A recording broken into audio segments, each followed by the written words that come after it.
It's not just on the part of the Philippine Coast Guard na para sa atin, this is already an alarming activity na ginagawa ng China.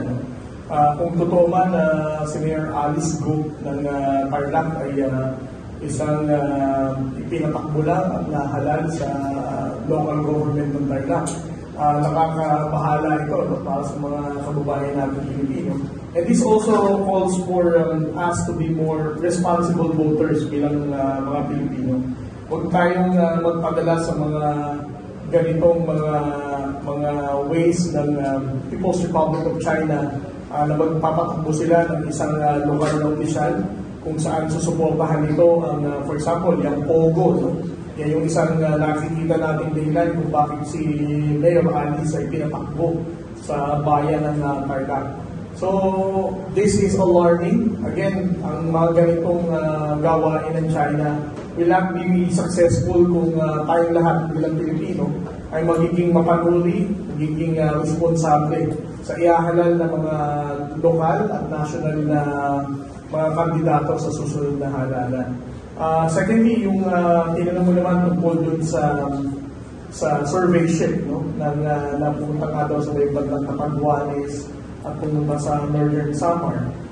Katuwang ng Philippine Coast Guard at ng Armed Force of the Philippines para mas paigtingin natin ang seguridad dito sa Eastern Seaboard. No?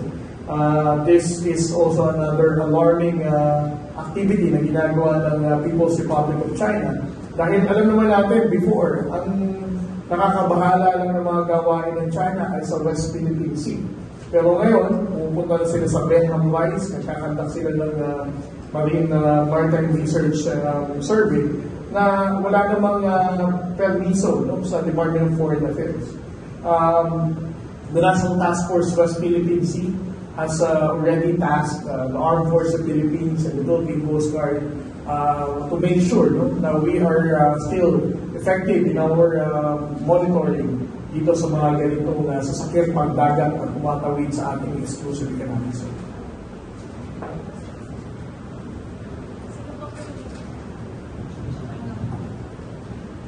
Magandang hapon. Nabanggit ko kanina tungkol dun sa Catanduanes. Meron na takpuan na bagay na sinasabi nila, hindi ma-identify pa daw kung ano yun. Baka may update po kayo, yung kulay blue, ito ba yung tracker? Kasi nang tinignan ko rin maigi yung picture, English character. Kapag kagaling ng China, Chinese character yung nandun. So, ano po yung, ano kayo sasabi niyo doon? Actually, sir, to be honest, hindi ko pa rin nakita itong, itong floating object na nakita sa Catanduanes. Pero sa tingin niyo kaya, tinatrabaho na rin ng China yung Pacific side ng iisip ng Pilipinas? Well, definitely, no? Hindi lang isang beses, parang 2 beses na natin natsagan itong mga Chinese research vessels na ito na pumupunta sa Benham Rise, sa Eastern Seaboard. Definitely, ginagawa na nila ito. At again, kung meron talagang legal na marine scientific research, MSR, dapat ang mga bansa na magre-request na mag-conduct nito sa ating Eastern Seaboard ay nagpapaalam sa Department of Foreign Affairs. Pero for this second instance, ngayong taon pa lang, na ginawa nila ito na hindi alam ng gobyerno natin, definitely they're doing something illegal, no? And not approved by the Philippine government.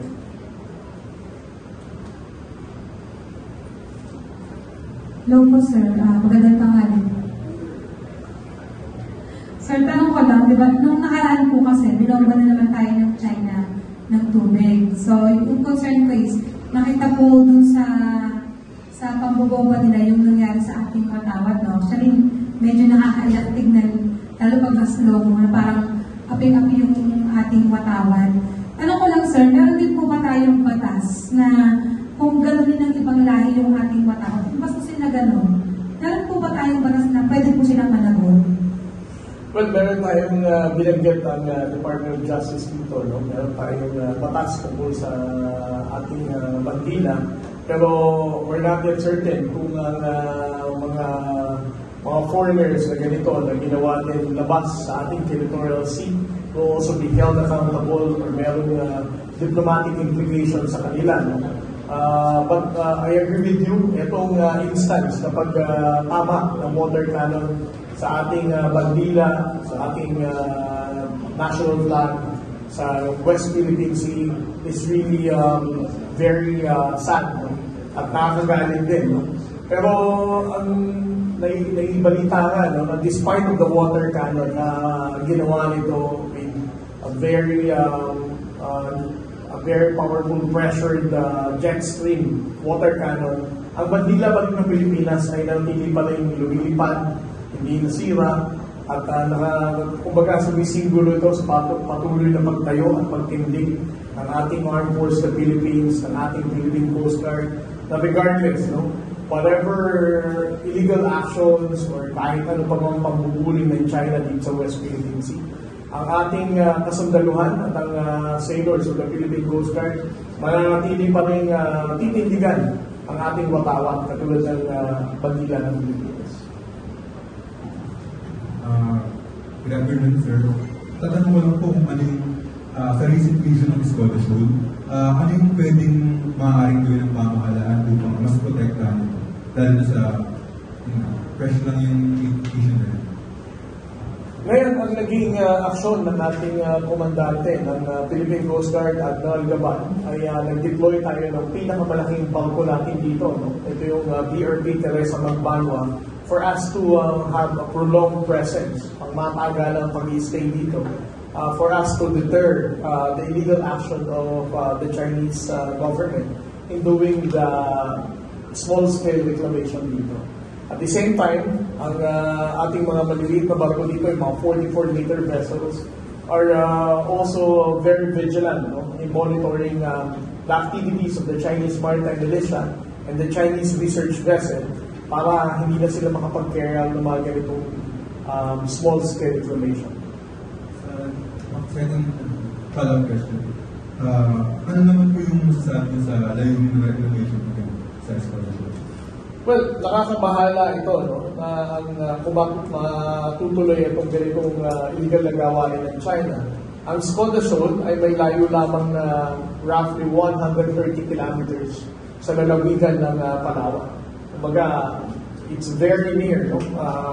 Ang layo nga lang daw ito is, kung titingnan natin, mula Quezon City hanggang Tarlac ba? Ganyan lang ang distance niya, no?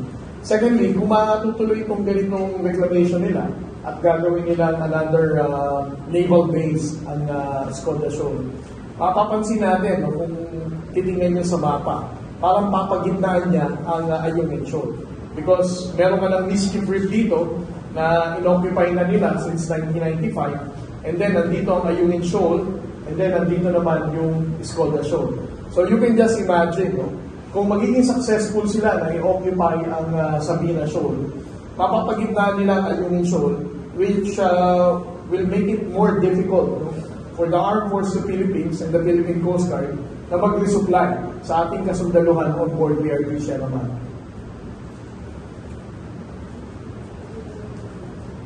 Good afternoon po, sir, from BBM. The question po is, sir, last week po nag-release po ng statement ng Department of National Defense as well as the National Security Council calling for the deportation of some individuals in the Chinese embassy for violating Philippine laws and treaties. What is the stand po of the PCG on that? And does the President has a comment na po? Well, I stand by the statement of the Defense Secretary Gilbert Chodoro and Secretary Ano ng National Security Council.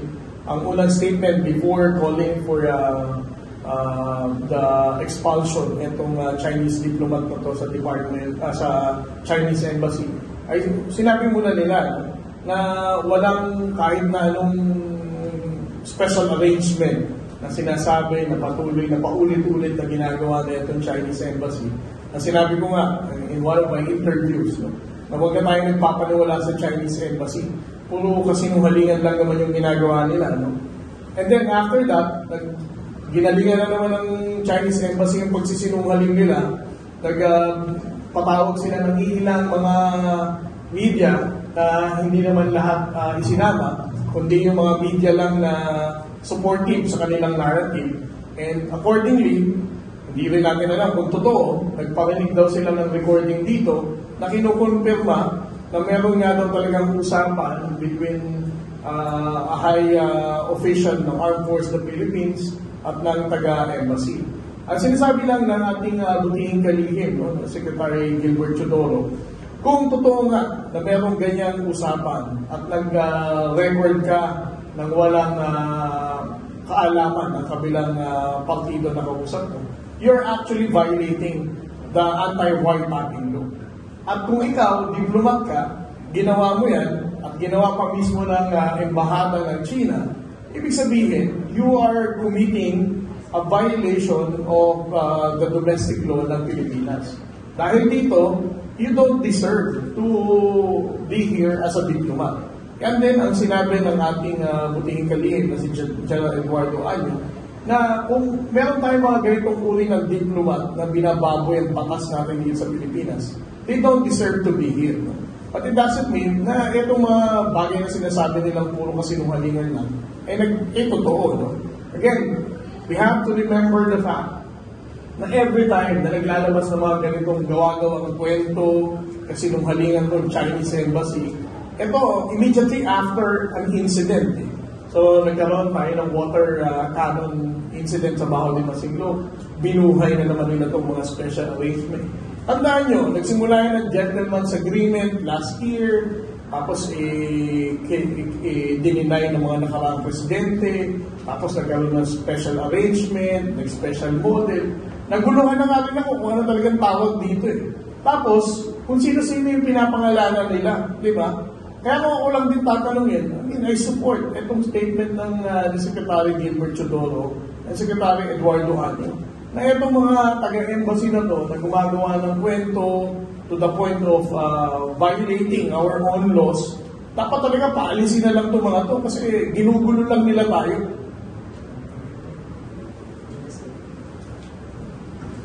Good afternoon, sir.